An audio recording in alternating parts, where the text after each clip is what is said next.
Okay, so this week's lecture or this week's class is we're going to be looking at issues of gender and sexuality, and I've selected two novels. One of them was a suggestion from Karen. Thank you, Karen. And we're going to start as usual by recapping the two sci-fi novels, and then I'm gonna pick out some interesting themes in both of them, and hopefully we'll be discussing them in the seminar. Okay, so the first novel that we're going to be looking at is called Herland, written by Charlotte Perkins Gilman, and I actually really want to thank Karen for picking it and suggesting it, because I suppose it was quite strange for me how much this book has kind of been in my cultural imagination, or kind of in my understanding of the world, but I've never even heard of it before this class, so that was quite a nice find.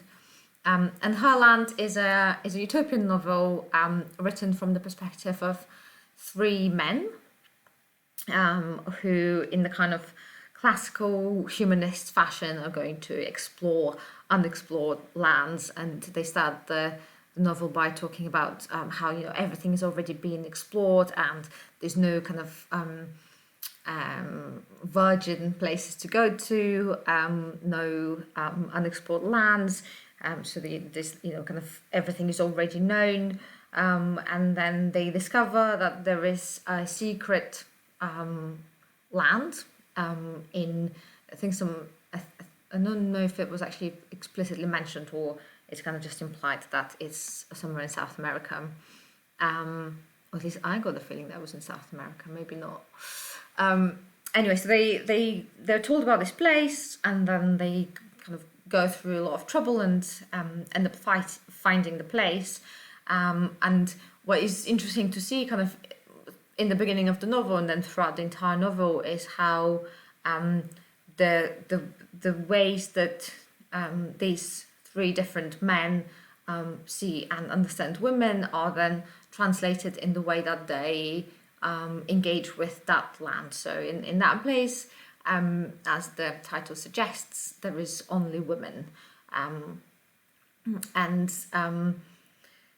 one of the men is I'm not quite sure actually what kind of scientist he is, maybe an anthropologist, and he has quite like he's the main narrator. He has quite an interesting kind of generous way of seeing, very scientific way of seeing women and understanding their society. One of them, Terry, I think it's Terry, is very, very unlikable. He mostly just wants to we might say today that he's fairly sexist. He's very objectifying of women. He we kind of see through his eyes that he's imagining the land of women as kind of almost like constant sexual I don't know, some kind of like sexualized place. And the third one, I guess his kind of attitude is a little bit more like the scientist. He's very kind of nice and thinks that women should be protected, and he's got kind of fairly soft approach, I suppose. So as soon as they get there, they're confronted with three beautiful women. Terry obviously just immediately wants to go and kind of make friends with them and start some kind of romantic relationship, and then he quickly realizes that they are they run away, and they're like fairly independent. They're not really interested in him. He thinks that he's tricked them, whilst then a minute later he realizes that actually they've tricked him, and it's and I guess kind of like that's his entire engagement through the rest of the book. Anyway, they end up being taken to some kind of, we can understand it as prison in the sense that they're not allowed to leave until they're trusted, but it's not a prison. It's just kind of like a really nice house where they are confined until they are trusted to be allowed out. And as they learn the language and more about the culture, so do we. We understand that the place is around 2,000 years ago. There was men, and they were a slave-owning society. But then there was, I think, a war, and most of the men died apart from the slaves. And then the slaves tried to revolt, but the women killed them. And also, for some reason, they got cut out from the rest of the world. So it was just women, and somehow, I guess in a fairly kind of biological way, they, or biologically essentialist, no, maybe not biologically essentialist, in some kind of strange way, women managed to develop reproduction without men. So they just were able to reproduce, get pregnant, kind of, I guess, on will. And their society is more or less kind of perfect, we might say. Everybody seems really happy. There doesn't seem to be any crime. It's very utopian. It's very utopian in the kind of classical Thomas More sense. Like, it's really well organized. It's really clean.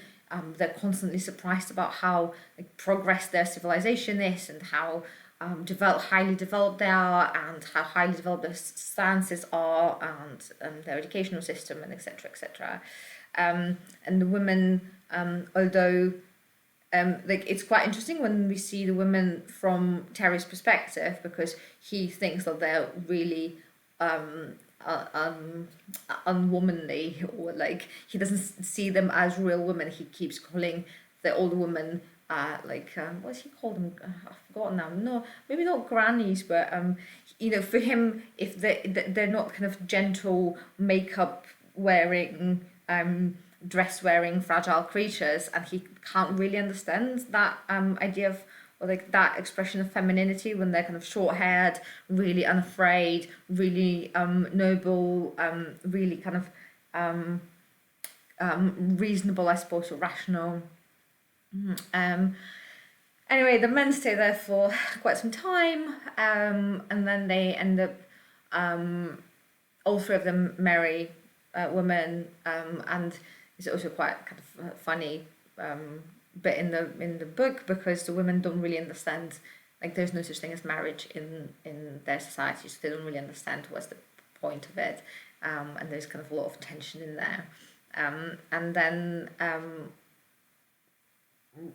just to give you kind of content warning, one of them, Terry, ends up trying to rape his wife, and then he's expelled from the society, and one of the narrator goes with him to kind of escort him out of the society, and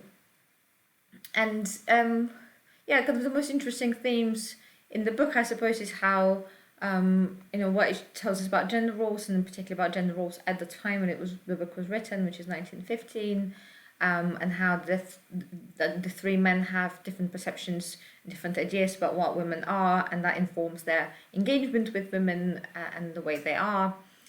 We also see, I guess maybe kind of typical of its time, a little bit of eugenics and a little bit of racial prejudice. So there's women talk about savages, I think, at some point, and everybody's basically like implied white. And I guess, like, yeah, another theme that we can see that we have also discussed in other classes was the way of, or like kind of the feminist problem of having babies and having to find a way of procreating without bearing children, and I'm going to be hopefully unpicking some of this in the seminar.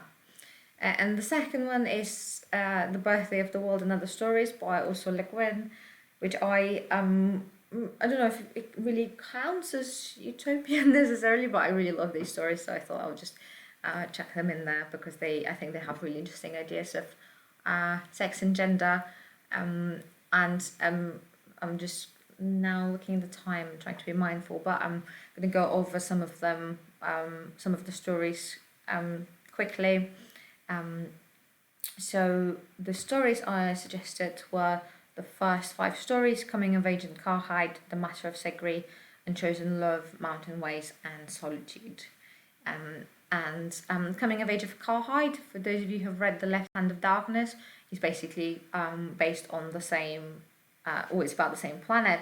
They're all in the same universe, in the Eckermann universe, but the planet is called Gethen, and this particular story is of a young adult, who is becoming of age, and the interesting thing on Gethen is that its inhabitants, Gethen, sorry, is the name of the planet, also means winter. Its inhabitants are all genderless until they get into something called Kemer, which is kind of like being in heat, I suppose. And it happens, not quite sure how often, but maybe like once a month or once every few months. And when they are in that state, they go to so-called Kemer houses, where all people who are in heat can meet and have sex with each other. So, and it's kind of like one endless orgy, I suppose. And the gender or your gender once you enter Kemer is determined by, I guess, kind of the attraction that you feel towards people when you go into the Kemer house. So let's say, or in this particular case, the young adult goes in, and they are approached by, I think, a man. Sorry, it's been a while since I read these books. So they take, and they're attracted to that man. So they take the they take the gender of female. But then later on, when they go with somebody else who is a female, they take the gender of men. So it's kind of like very fluid gender thing. And actually, it's the Left Hand of Darkness is quite interesting in that respect, because when Ursula Le Guin wrote it, she used the pronoun he for the Gethenian, who is the main character in the book, and she got a lot of trouble from feminists about it, who thought that was not appropriate, and she defends it a little, or like defends her choice a little bit in the movie, that documentary that is on River about her. She also says that she regrets not using another pronoun, but yeah, explains why she made that choice. The Matter of Segri is I kind of like, I chose it because it's kind of a complete reversal of gender roles. So I think it's like a post-industrial planet, and it's so similarly to Herland. We also have kind of outsiders observing it, which is a recurring theme in Le Guin's books, really, of like having somebody who is an outsider, like an anthropologist or a diplomat, observing and like kind of telling us what's happening in the planet. And on Segri, basically, I guess in a way it's kind of a complete reversal of what is today in our society, or maybe it was today. The men, I think, like what Le Guin says about it is that the men have all the privilege, but the women have all the power. So men are just kind of kept as trophy men, or like kind of pretty things to show, but women control everything, and have kind of all political power or wealth, make all the decisions, I guess, like all agency, etc., etc. And men are kept into like fuckery, so like kind of houses, brothels, I suppose, where you can go and just be with a man of your choice, or you can, I suppose, a bit like trophy-wise today, kind of have a man for yourself. It's I mean, it's kind of like an interesting thing as an exercise. I don't know if it makes for the most interesting world, but yeah, I think kind of as a mental exercise is fun. And then Unchosen Love and Mountain Ways are two stories that are both based on a planet called O, or Key O, I think it's the same, where the marriage is organized in a four-way. Is a thing that happens between four people. It's called a sedoretto, and it's a marriage is like between four people.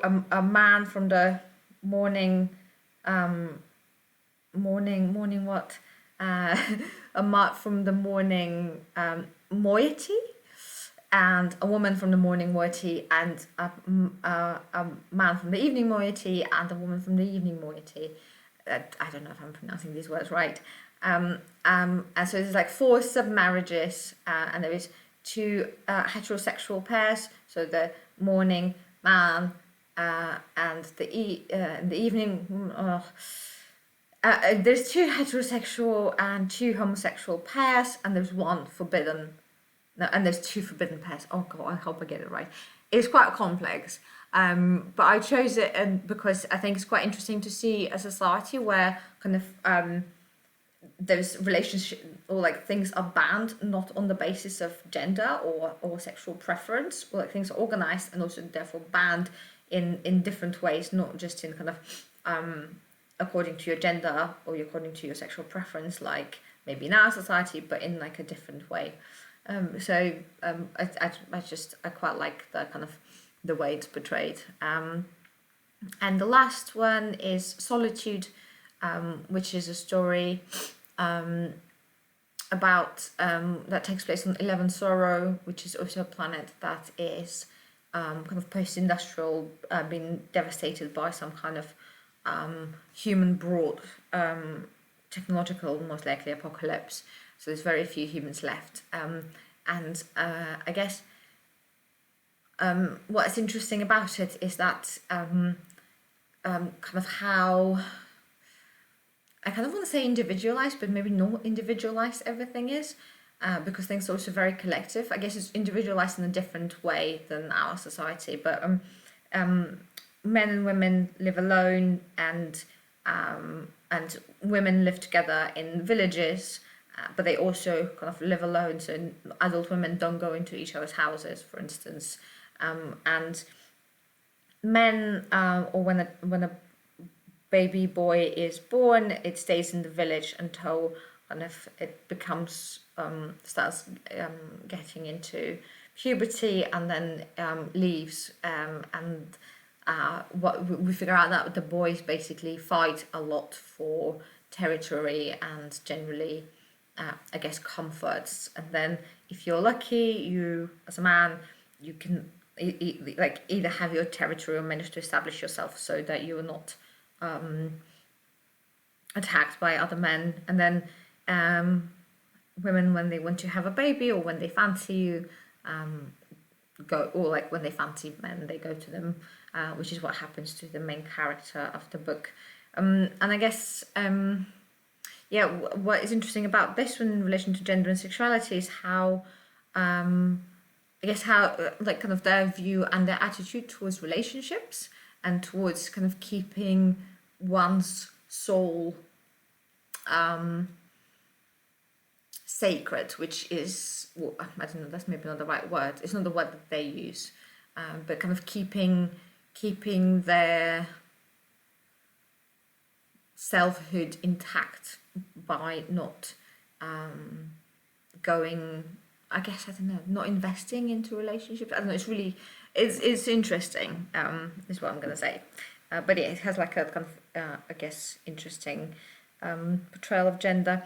And all of these, like, I'm quite glad that they're short stories, because I think it's interesting to see how different ways of, what kind of like slightly different gender balance, or like slightly different way of organizing society can have huge implications on the way that life is, basically, and the way we do life. I don't know, you'll tell me if you pick that up from the books. Okay, so themes. as I said, today's theme is sex, gender, and gender roles, and I suppose what I was thinking we could start with is what we've been like circling around, and I mean we've been discussing it previously as well, but just kind of unpick that in relation to sex and gender roles, and we've been like in. I think if we're going to start with Herland, I think it's quite interesting to see how like, you know, to ask the question, why is it such a perfect society? What makes that perfect? And I think that you know, to be to acknowledge its times, and also to acknowledge kind of what society was around the time when it was written. You know, it is fairly, I suppose, radical back then, or it was fairly radical back then. But on kind of today's reading, we can, you know, it almost kind of appears problematic because of the biological essentialism that it is based on. And we've like talked about biological essentialism before. I'm not going to go into too much detail as like what it necessarily is, but just to remind you, it's kind of this belief that every entity has certain attributes that are necessary for its identity or its like function in society, and we've previously touched upon how that was informed by how that started already with the ancient Greek philosophy, and particularly Plato, and the idea of forms, the notion of forms and ideas, which is I feel like I'm repeating previous classes, but you know, like that there is the idea or like the essence of the table, which is kind of out there somewhere, which makes us or helps us understand that something is a table when we see it. So you look at it and it's like, okay, it's got 4 legs, it's got a top, a flat top. Okay, that must be a table then, or like kind of it's something that is really kind of the essence of it. So some, you know, it wouldn't be that thing if it didn't have it, right? Yeah. And this is being kind of grounding, essentialism being like grounding in Western philosophy for since ever, really. It's only been in the last kind of 56 years when it started being questioned, and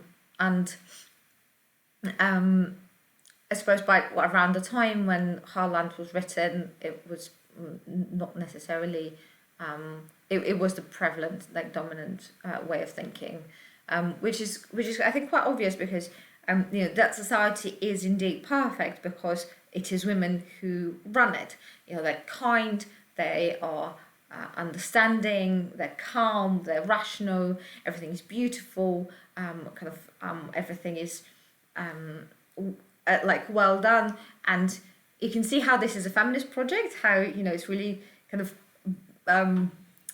making women look amazing, and it's like saying, okay, like if you just let us do things, we're going to do them really great.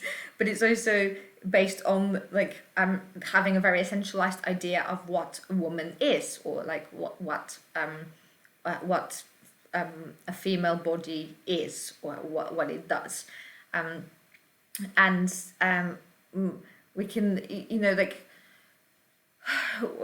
what's happened since is that we've questioned this idea, and we've particularly questioned how dangerous it is to believe in biological essentialism when it comes to human beings. And biological essentialism is still quite prevalent in sciences, particularly, you know, biology, where the first classification, or the first like taxonomies, and Charles Darwin and Carl von Linnaeus and all these people actually relied on essentialism to divide human beings into different categories, and we know that certain human beings were divided into categories that made them not human beings. And this is where I actually want to jump in with posthumanism, and kind of Rosi Braidotti has this wonderful lecture where she asks the question, what has human nature ever done for women or native people or LGBTQ people? Which I think is a brilliant question, because it's implying, or it's suggesting, that we are not actually that essentialism is not a neutral term. Essentialism is tightly bound with the idea of what a human is, and human, human that is not an animal, human that is actually not a woman, human that is not black, human that is defined, the essential human, essential humanity is one which is white, male, cisgender, heteronormative, etc., etc. So human is never been something that's kind of a universal term that applies to all humans. It's always culturally specific. It's always very exclusive. It always refers to a particular group of people. So rather than talking about kind of biological essentialism and social constructivism, I made that lecture, I made these slides last week, but I wanted to talk about biological essentialism and posthumanism, or how we move from this idea of the human that is exclusive and masculine, and what I mean is exclusive and culturally specific is that what is understood by a human and who deserves things like human rights, like the right to vote, who deserves to be considered worthy of being given humanity, and these kind of basic human rights. That it's not a universal idea, and it's not just and it's not a neutral idea. It's a very political idea. We can look at when the right to vote was given to women. We can look at the ways that prisoners today in the UK, for instance, don't have the right to vote. We could look at the way that asylum seekers and refugees are treated in the West, and how they're stripped out of their humanity and of their human rights, despite the fact that some of them are in law, literally. So I'm just going to catch my breath, and we don't have much time.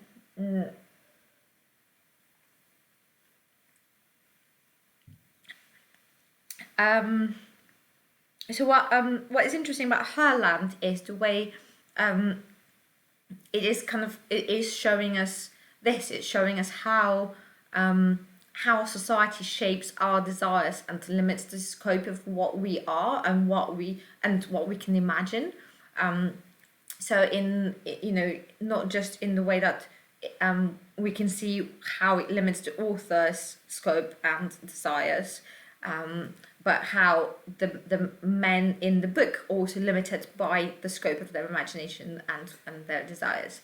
And that's particularly interesting when we talk about biological essentialism and identities, because of the way that capitalism currently it has pushed and is sort of based on people identifying with their desires, and identifying with what they consume. So we can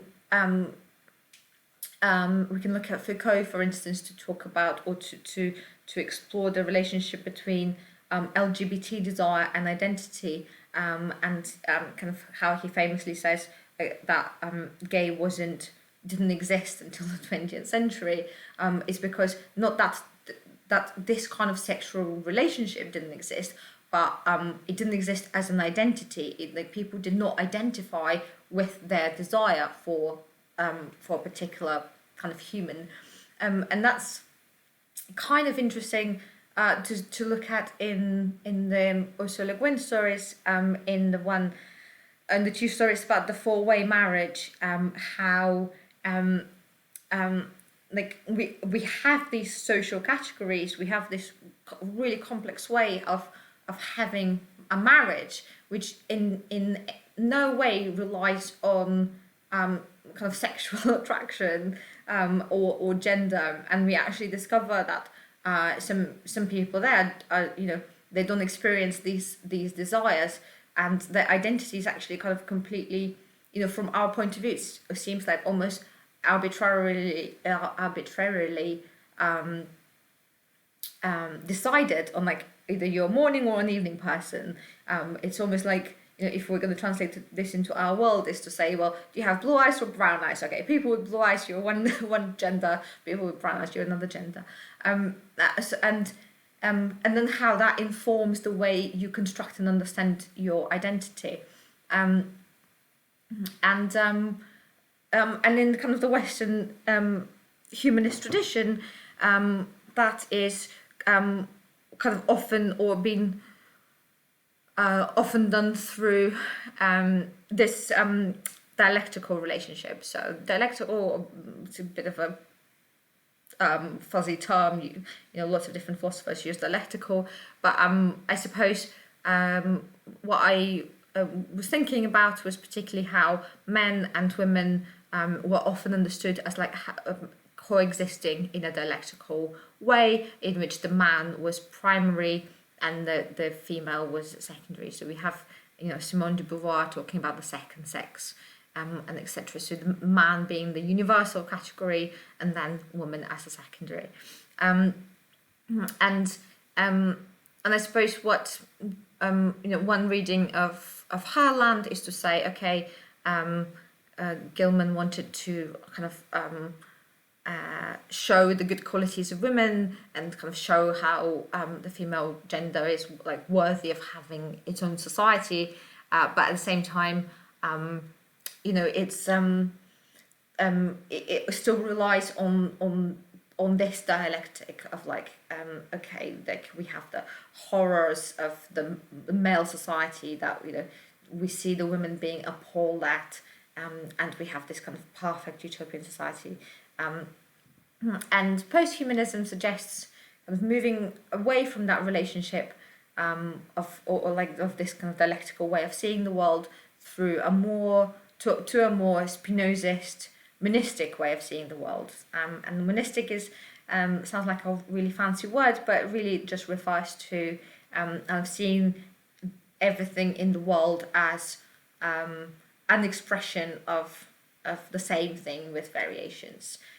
Everything is connected, and it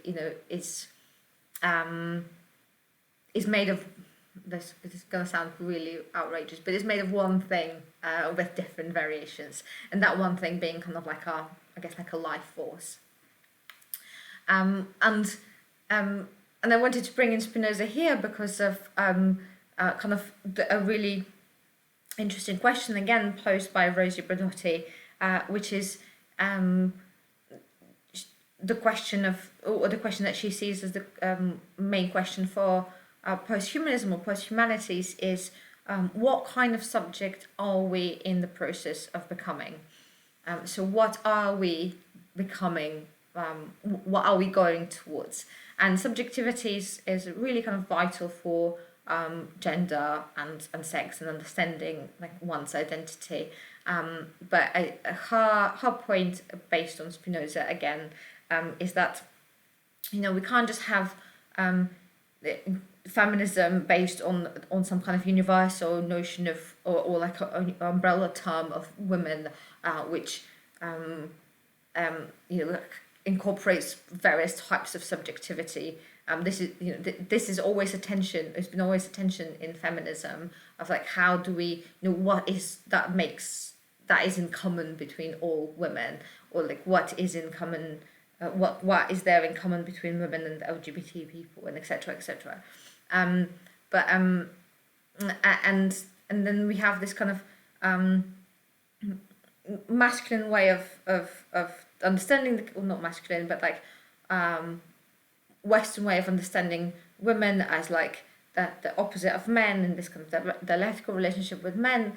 But what Rosie wants to say is that actually we need to be laying down the foundations of a new subjectivity, of a new way of understanding who we are, and that is or in relation to who we are going to become. So if you were to continue like this, where would you end up?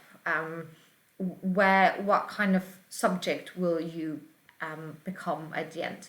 And I think this is quite interesting and tied to questions of normativity and change and difference that we've been touching on. Normativity being this idea that, or like being the notion that like certain things are not just descriptions of how things are. Certain things actually make claims on us, so they command or like they recommend or guide us. And when we talk about sex and gender, we often talk about things like heteronormativity, so the idea that everybody should be a heterosexual or being homosexual is wrong. And I guess Deleuzians and a lot of the posthumanities have certain or our critiques of normativity, in particular kind of gender role normativity, where certain people are inscribed and confined to certain roles and ways of being within society based on their reproductive organs. And there is, there's lots of feminists that are problematizing this and critiquing this. But I guess the way that I think posthumanism is different from kind of other feminisms and understands gender differently is that it always brings to the forefront this kind of Spinozist notion of we don't actually know yet what a body can do. We don't know what a body can do. And I think we can see that very clearly in kind of Herland, where the limits of what a woman can be are very clearly defined by Gilmore's imagination and by the times that it was written. And similarly, we can see a little bit more of a push from Le Guin of like, okay, we don't, to paraphrase Spinoza, we don't know what a society can be, and she's kind of trying to give us some glimpses. But we can also see how these societies are also limited by their own normativity and by the ways that they create like their social structures function. I might just kind of end on this because I think we can kind of see also the theme of change and difference as something that the kind of the static utopia in Herland where everything is perfect and then no difference is tolerated because that would be a threat to the collective. And then we can also see kind of like how there is difference in the way humans experience their sexual or gender identities in various stories by also Le Guin, but that difference is also kind of not tolerated on a social scale, but understood on a kind of personal and individual scale, and how there is a little bit more scope of kind of exploring, I guess, this idea of what a body can do, what we can do as individuals. Okay, so I really hope it worked this time. Otherwise, I've just talked to myself for the last 40 minutes, which would be not very nice. I will give let's have like a 10-15 minute break. I'm glad it worked, Karen. And then I'll see you at about 5 past for a seminar on Zoom. I've posted the link on Zoom.